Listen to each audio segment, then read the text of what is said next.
I'm meteorologist Joe Winters alongside meteorologist Corey Thomspon, here tonight to kind of give you an update on where we stand with that late week winter storm that we've been talking about for a while. Of course, don't want to discount overnight tonight. There's a slight chance of a little light precipitation. Not going to cause any major problems, but that's not what we're talking about tonight. We're really concentrating on the storm that moves in on Friday, and it looks like it's going to bring us some snow. Yeah, absolutely. It's been looking better and better for snow across the state of Iowa. Still a little bit of question in terms of who exactly will get the worst of it, I suppose, but we're keen in on that too at this hour. So we'll actually take you to the winter storm watch, which is in effect right now, or not right now, goes into effect, has been issued, but it technically goes into effect Friday afternoon across eastern Iowa. It's been expanded a little bit.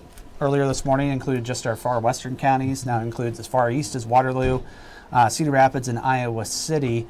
It's just the areas that could see the potential impacts of a winter storm. And so roads will be slick, heavy snow is possible, especially the farther west that you go within the TV9 viewing area. And Joe, you alluded to a little bit of activity tonight. Let's take this back a little bit in time.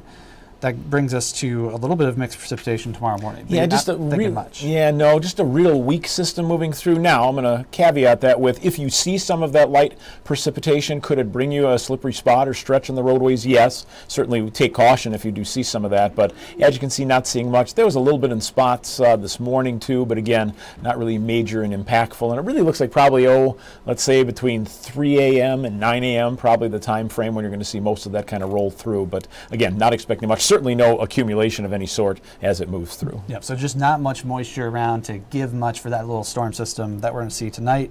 It's not until later on Thursday into Friday when we start to see bigger impacts, potentially even as soon as the morning hours in our far northwest. Yeah, no, not out of the question. Certainly you see it developing. And this storm, and we'll give you a wide view a little bit later, but is all moving across the Dakotas, heading across the upper Midwest and into the Mississippi Valley. And as that area of low pressure gets closer, we've been watching it, and it is bringing some snow in. There you look at, close to 10:30 in the morning on that picture. Yeah, there could be some scattered snow showers, some pockets of flurries kind of showing up, but the major system itself, you look off to the west, that's where you see some of those darker blues, western areas of Iowa at this point, over towards Sioux Falls and Sioux City, back into the Dakotas. That's where your heavier snow is falling as we move through the mid part of the morning. And something to keep an eye on your screen, you see those little arrows. They're a little hard to see because they're from the east. So usually north means blue, south means red because of the temperature warm change. And cool, right? Exactly. But since they're out of the east, they're kind of a pale blue color. Easterly winds, not usually the type of wind you want if you're looking for quick moistening of the atmosphere. Is that right? Absolutely. You're not going to get that moisture moving in from the south. That east wind's also going to not change temperature much at all as that storm moves in. So it looks like we'll be probably down mid to upper 20s as this storm system starts off, and that east wind will keep the temperatures there. So on a good side of things, that means it does fall in the form of snow that moves through. But eventually, as you can see, as it moves farther into the afternoon, that's going to have some travel impacts across eastern Iowa. Yeah, unfortunately, it looks like we are headed toward a Friday evening commute that could be pretty messy as long as the snow develops Friday afternoon. You can see this is 3 o'clock on Pinpoint Futurecast. Still, the heaviest activity is focused in central Iowa, which is why we said farther west, we're looking at the potential for heavier snowfall accumulations with amounts tapering to the east.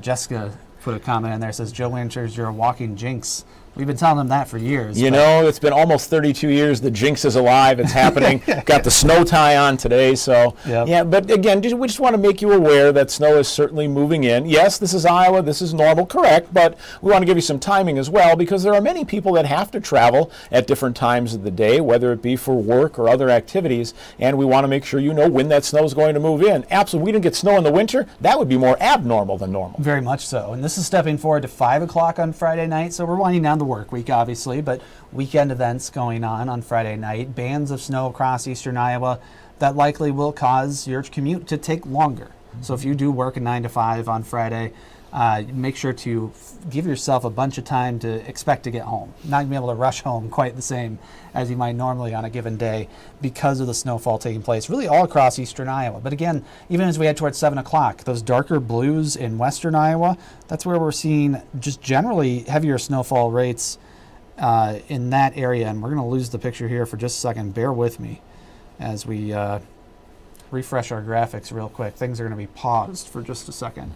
You can see the heaviest snow still from Waterloo down toward Mount Pleasant. Toward the Dubuque area, lighter blues. expecting less snow that way, and that kind of feeds in with our easterly winds we were talking about. Yeah, the less moisture, of course, in that area, less snowfall. The snowfall forecast, which comes up a little bit later, we'll show you that, is going to be much less as you head toward the northeastern zone of our viewing area. So that includes Dubuque, Manchester, up toward Clayton, Allamakee County, Prairie du Chien, Waukon, Allamakee County. You're, again, not going to see as much snow because it will taper off very quickly as we move to the east with that easterly wind not allowing some moisture to move in. Doesn't mean that an inch of snow can cause problems. We see that certainly can cause some slippery spots and stretches, but even as you look at the colors, you can see those darker blues really staying away from our northeast zone, including Dubuque. Yep, and you can see even as we head towards Friday night, early Saturday morning, just after midnight, the focus for heavier snow pivots to the south, and that's going to move out of the TV9 viewing area slowly from north to south. So usually in these systems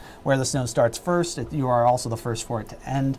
So by Saturday morning, by the time you're waking up, likely a lot of the activity starting to really wind down. Probably after about mid-morning, most of the activity gone, then plenty of time to shovel it. Somebody asked if we're going to see wet snow or light fluffy snow like we saw on New Year's Day, and we might kind of get a little bit of both, honestly. Yeah, I think it could be a little heavier than the New Year's Day.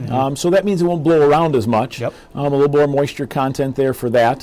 So I would expect, could you see some blowing snow in some areas? Yeah, the winds aren't particularly as strong as they were certainly on New Year's Day as that storm moved through and the snow's not as light. So that will not be as big of a problem, but it doesn't mean in some outlying areas you can't see that. So just kind of keep that in mind. And as Corey just mentioned, Saturday morning you're looking at the picture. It's lighter, but that certainly is also impactful for travel. Many more people getting on the roadways Saturday morning want to go and do something. So definitely you want to check in the morning with that latest road condition and Hannah's forecast on Saturday morning to see exactly what you might expect for road conditions. There's our latest snowfall forecast. Remains unchanged from this morning. The track so far kind of holding what we're expecting. Up toward the Dubuque area, Grant and Crawford County, Joe Davis County, and areas of northwest Illinois, traced to an inch. You've got a 1 to 3 inch band, Decorah, Fayette, Manchester, back toward Monticello.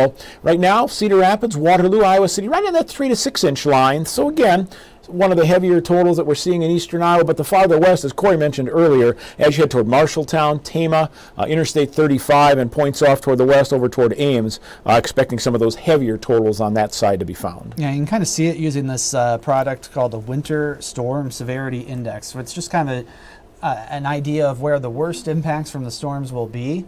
Not saying that we won't see an impact here. Now, when you get into the minor category, that's still enough to disrupt your travel plans. That's still enough to have events be canceled. It's the moderate where you see those heavier snowfalls where it could take several hours for those roads to get cleared after a storm like this. And like Joe was mentioning, the worst of it really does start in our western counties, west of the Highway 218 corridor from Highway 30 to Waterloo, points to the west there in that orange, where things may be disrupted a little bit longer. Absolutely. And Mindy, I just saw, if you have bread, milk, and TP for your morning hours, you're going to be fine later on Saturday. She'll be able to get out. You don't have to run to the store to get it now. How many inches? We kind of went over that, but I'll go over the big four. Dubuque, about a trace to an inch. Cedar Rapids, looking at about 3 to 6 inches. The same in Iowa City as well as Waterloo. Those again in the time frame. We have several people asking for time frame. Yes, it starts around the noon hour, maybe with some of the heavier snows in our northwest zone, and then pushes to the south during the afternoon. The main snows probably moving later afternoon into the evening hours. Again, as Corey was mentioning, right in time for that evening commute. So that's kind of the timing across the area. If you watch this back as well, you can get back, and there's the snowfall forecast and some of the timing as well that Corey had done as well a little bit earlier in our broadcast. And we're about 36 hours out still at this point, give or take a couple hours in terms of where the worst of the impacts will be. So we're still looking at, just a little bit of uncertainty this far out. So what we do know for sure is that heavy snowfall looks increasingly likely across the state, including parts of the TV9 viewing area. And you saw those areas outlined by the Winter Storm Watch and the snowfall totals that Joe just talked about. The one thing that we're still watching is the potential for any sort of shift in the heaviest snow band. If that's going to drift back eastward here into eastern Iowa and affect more communities. And there is kind of a connection to what's happening off the east coast, that it's affecting what could happen here in eastern Iowa. Yeah, there's a strong area of low pressure off the east coast, bringing a storm up and down the New England states right now. That will tend to slow things down and also may push that system a little bit farther back off off toward the south. That area of high pressure to the north as well, very important, because the stronger that high is, that's where we'll watch again that area of low pressure track. So that high is a little bit weaker. All of a sudden, we're going to watch that snow band move a little bit farther toward the north and east. That high is a little bit stronger. It moves back farther toward the west. So those are the things that can still affect this system. I'm very confident in saying we're going to get snow in the upper Midwest and the plains. I think Iowa will definitely see snow. That heaviest snow band, as you mentioned, though, Corey, again, kind of watching. So that's why you always need to stay updated. We say that throughout the winter season. Make sure you stay up with the latest forecast. Yep, always get the latest, because things always get a little bit better refined, and going from there. Kathy asks, will the snow continue into Saturday morning in Cedar Rapids? Certainly a possibility. Probably still expecting some light snow by the time you wake up on Saturday, but it will be in a diminishing phase at that point. The good news is, once the system moves on, it's going to dip to the south, sort of out of our region in a pretty big hurry. So it's going to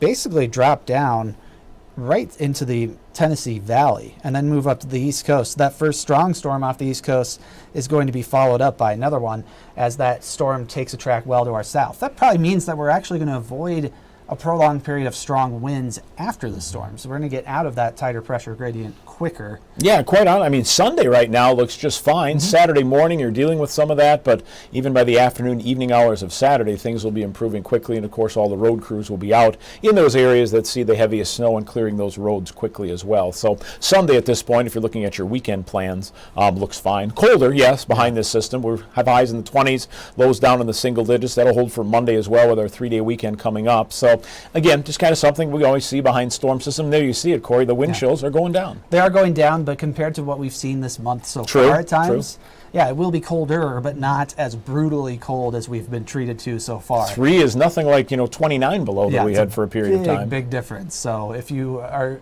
afraid of the colder temperatures, yeah, sure, you'll need to bundle up. I'm not a big fan of cold weather. Joe knows that. Yeah, bring it on. Yeah, but exactly. Again, just dress appropriately as it gets colder behind that system. Yeah, tolerably and seasonably cold is what we're headed toward the end of the weekend. So let's take one more look. Winter storm watch in effect for these areas shaded in blue includes about the southwest 2/3 of the viewing area. Waterloo, Cedar Rapids, Iowa City, Cedar, Muscatine County, along that line into the south and west is where that's lines up very nicely with our snowfall forecast we showed you first this morning, and continuing to update as needed. So far, no updates needed, but this is where we're at right now for our forecast. And Brent, you're asking, do you see the heavier amounts moving to the east at all? Is it a possibility at this point? Sure. Although the trends have been, as we've watched this storm, that the trend has been farther toward the west. But again, as we showed you earlier, just how that system evolves and the exact track, of course, is vitally important, that high to the north especially, to see where that's going to push that low exactly. But could it happen? Sure. But at this point, I think the heaviest snows are western viewers into central areas of Iowa, Waterloo, Cedar Rapids, Iowa City, and then really as you go west of Interstate 35 right now, that's where some of the heaviest totals are found, at least forecast at this point. Yeah, and when we added this snowfall to our forecast over the weekend, initially that high pressure in Canada we talked about was way in a different location, much weaker, and thus the snow track then was looking more like the Great Lakes states. It was going to be well to our northeast, but then trends started changing, and then the shift has been to the west more than to the east so far, like Joe said. So, but we are, of course, always keeping an eye on it. We'll be providing more updates as we go forward over the next couple of days. Joe's going to be on tonight at 10 on TV. We'll have updates on KCRG.com, our Facebook page. Get the KCRG TV9 First Alert weather app if you don't have it already. That's an important tool to have in your toolbox, too. Yep, and then Kyle will have updates, of course, coming up on morning news tomorrow. Jan will be on midday, and then we'll do another question and answer as we head through tomorrow, as well as Friday in advance of the storm that moves in, to just give you the latest data that we have as to what we're thinking as far as that snowstorm moving through. Absolutely. So thanks for joining us tonight. For meteorologist Joe Winters, I'm meteorologist Corey Thompson. Like I said, we'll keep you informed and we'll keep you safe. Have a great night.